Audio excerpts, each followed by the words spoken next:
vai resgatando aí histórias que vocês leram, podem ser contos, novelas, livros, pode filmes também, que fizeram vocês pensarem sobre o tempo nas suas vidas.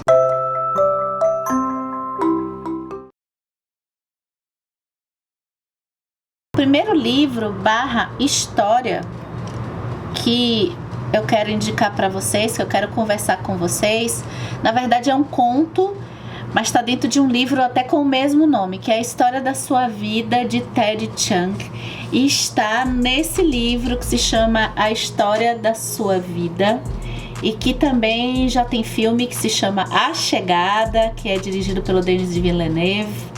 Tem vídeo aqui no canal. Eu quero voltar a conversar sobre essa história.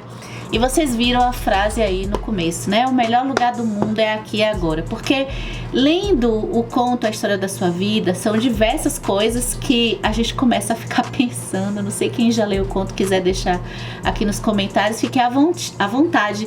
Mas uma coisa que me marcou para esse vídeo a gente conversar é essa coisa de passado, presente e futuro. Como que funciona a nossa cabeça diante de passado, presente e futuro? A gente tem pensar muito assim que o tempo é linear, né? Que o passado já tá lá atrás, que o futuro tá na frente, o presente é agora. Mas e o passado dentro da nossa cabeça? E o futuro dentro da nossa cabeça?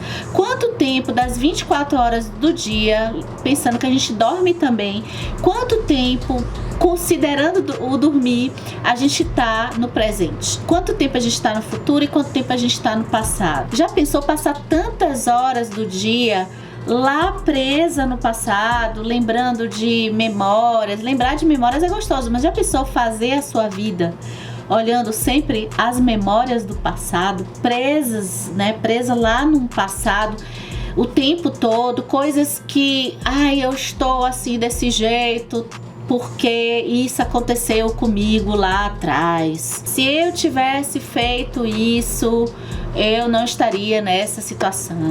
Que arrependimento, né? Sim, o passado eu aprendi isso uma vez, que o passado é tipo você dirigir, quem já dirigiu, ou quem observar alguém dirigindo, né? É que nem o espelho retrovisor. A gente não pode dirigir um carro olhando pro espelho retrovisor o tempo todo, tá? Porque se a gente ficar só olhando pro espelho retrovisor, a gente vai bater o carro, ok? Então é um pouco com relação a isso o passado. E com relação ao futuro também, é importante a gente sim planejar o futuro, pensar no futuro, mas é a pessoa que quer fazer a vida toda lá na frente, e o futuro tem muito a ver com a nosso momento agora, porque o nosso momento agora é a ansiedade, né? A tecnologia nos coloca para fazer tantas coisas ao mesmo tempo, são tantos livros para ler ao mesmo tempo, são quantidades e quantidades de livros, né? Metas por páginas, e o tempo todo eu tô na frente, eu tô pensando na meta que eu tenho que cumprir, eu tô pensando na quantidade de livros que eu tô precisando ler por alguma razão.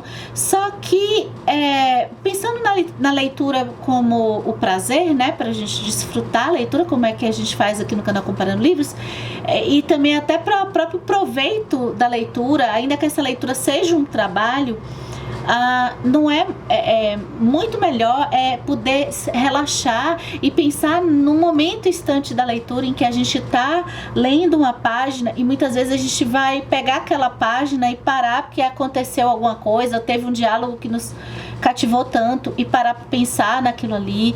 E aí esse tempo já não é mais o tempo de completar a meta, é o tempo do instante, é o tempo do presente.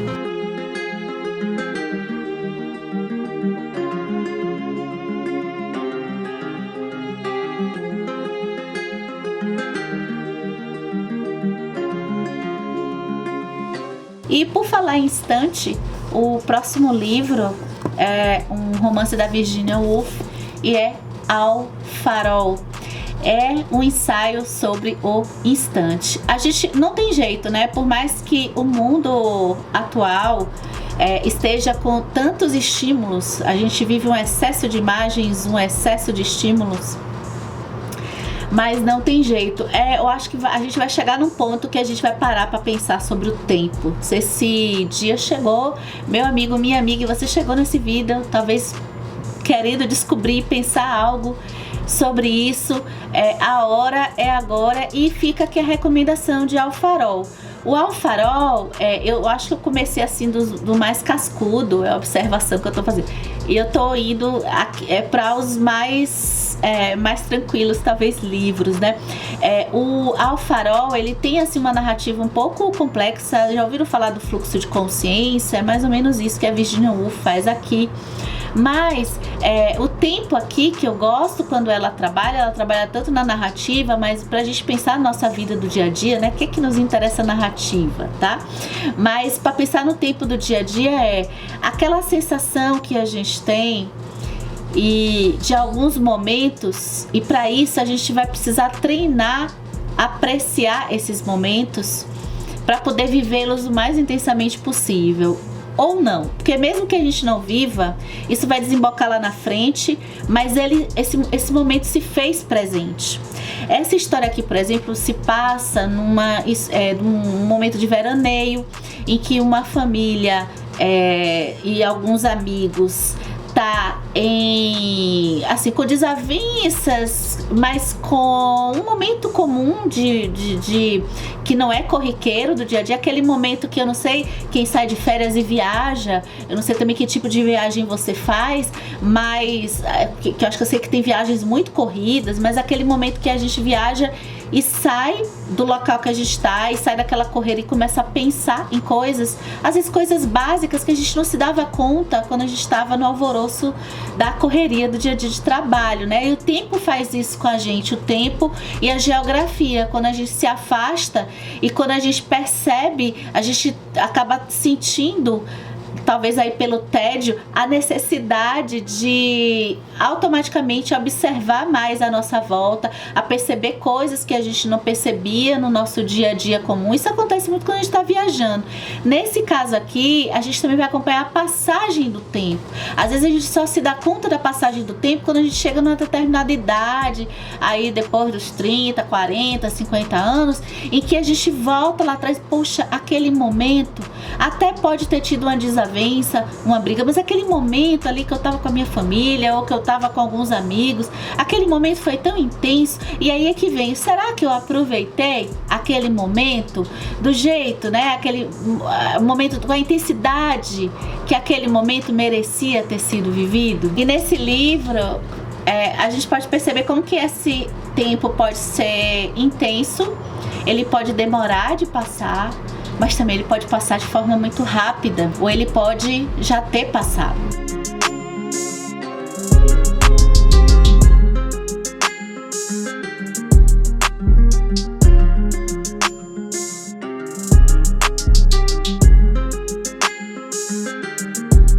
Vamos falar de espera. A gente não consegue mais esperar, né? Eu tenho que ouvir o livro no audiobook na velocidade 2.0, eu não consigo esperar, preciso correr com isso. E eu preciso fazer tudo muito rápido, até a série de TV. Olha só, eu estou escutando na velocidade altíssima. E aí a minha mãe, ou meu pai, ou meu irmão, ou o meu melhor amigo pode estar falando algo importante para mim, mas eu tô em outro lugar, porque eu quero que eu não consigo mais ter a sensibilidade da velocidade do tempo que é o nosso, o tempo natural. O vida tem que ser curto, o texto tem que ser curto, tem que ser tudo muito curto. Olha, eu não consigo mais me concentrar. Então vamos falar de espera. Eu vou trazer aqui Milan Kundera com A Lentidão, mais uma dica aqui de livros. Esse não é muito comentado no YouTube, mas foi um livro que eu acho que eu só fui ler por causa do Milan Kundera e foi uma grata surpresa. Aqui quando eu li A Lentidão, eu pude refletir uma coisa que Kundera já estava falando desde a década de 90 do século 20. E que ele já estava dizendo, olha, eu acho que as coisas estão muito apressadas e eu acho que a gente não está desfrutando muito das coisas. Aqui, vamos parar para pensar no tempo subjetivo. Cada um vai viver de formas diferentes, diversos momentos, mas eu acho que a gente se encontra em alguns. E que o tempo, ele vai passar muito rápido e outros que o tempo vai demorar de passar. Agora, quando a gente esquecer que o tempo está passando, cola nisso, cole nisso, porque quer dizer que alguma coisa maravilhosa deve estar acontecendo. E aqui a lentidão, por exemplo, tem um tipo de coisa que acontece, eu acho que no nosso cotidiano, mas acontece de diversas formas, mas tem a ver, o exemplo aqui é a conversa e as pessoas à nossa volta, tá? A gente vai ter situações em que uma pessoa conversando, a gente identificar que um grupo de pessoas ou um determinado lugar junto com as pessoas que estão naquele lugar, ou então só aquelas pessoas que estão nos acompanhando, pode fazer a gente esquecer do tempo. O tempo vai se alargar ou vai passar muito rápido, mas a gente não vai lembrar do tempo. Por quê? Às vezes a oratória daquela pessoa, o fato de estar com aquela pessoa, o próprio local, ele nos deixa profundamente conectados com aquele local. Mas assim, o Kundera fala muito de pessoas aqui, tá? E aí me lembra muito algumas coisas. Claro que isso é subjetivo, é tentar perceber quais pessoas e quais locais que, no meu caso, por exemplo, eu sou muito mais de pessoas do que de locais. Um local mais ou menos pra mim, estando com as pessoas que eu gosto, está perfeito. E o local maravilhoso, estando com uma pessoa que eu não gosto muito, vai demorar de passar, certo? Então, algumas coisas a gente aqui acho que vai se concordar. Por exemplo, algumas situações a gente combina, mesmo o tempo sendo subjetivo. É que, por exemplo, no hospital, quando a gente se vê numa situação, um dia você vai ver se já não teve isso, em determinado momento a gente vai ser confrontado com isso. É uma situação que a gente tem que cuidar de alguém, que a gente tem que esperar notícias de alguém que a gente ama, que alguém está muito mal e que a gente está ali, às vezes, acompanhando uma pessoa no hospital. E esse tempo é aquele tempo que parece que não passa. É quando a gente tem impotência. É quando a gente não tem muito o que fazer, só esperar. Mas aí, como é que a gente identifica? Eu fiquei pensando, como a gente identifica então se alguns alguns momentos são fáceis da gente identificar começo do hospital, todo mundo vai concordar, poxa, é complicado mesmo. E no dia a dia, como é que a gente identifica que aquele tempo que a gente esqueceu, que, ai meu Deus, agora me dei conta, o tempo passou e eu fiquei aqui. Como é que a gente identifica, então, se foi um tempo de qualidade, se foi aquele tempo que nos enriqueceu, e isso passa aqui pela lentidão? A gente identifica pelo cansaço, né? O tempo que ele se alonga e a gente esquece que ele existe é aquele tempo que nos fortalece, que nos deixa reanimados, que nos deixa ativos.